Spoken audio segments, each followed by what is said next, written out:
السلام عليكم ورحمة الله وبركاته. هلكن waa Setay Production 1 oo gabartay barashada cilmiga kombiyuutarka iyo xogaha muhiimka. Casharkeena noqonaya casharkii 96aadna waxaynu ku soo qaadan doonaa waxa loo yaqaan shaashada sida loo balaarsado.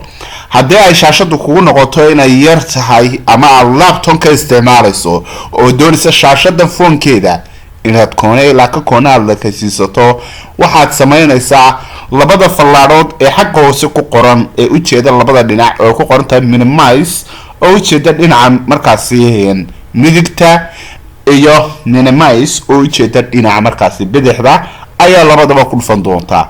click fallaadha marka siiso daaqadu dhinacaas ayay soconaysaa oo koonaha ayay tagaysaa.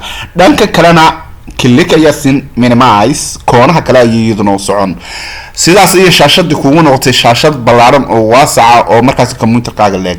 haddii aad u baahato ifan inaad shaashada sideedii ku soo celiso fallaarihii halkan hoose kor ayay guureen iyagoo bilaa qoraal sida taas ayaa u tagin expanded ayaa la helo click ayaa sin dub ayay soo noqon oo qoraalka waa halkan ku soo noqday tan sameeyo tagin oo expanded ayaa doonan ayaduna dib ayay soo noqon oo sideeda ayay ku noqon. casharkeenaasina halkaas uu nagu jooga fadlan practical ku samee waxa casharadayadu ay ku saabsan yihiin itus oo itabsi markan ku tuso waa inaad haysataa muhiimada koobaad software marka aad heshidna waa inaad samaysaa waxa loo yaqaan practical.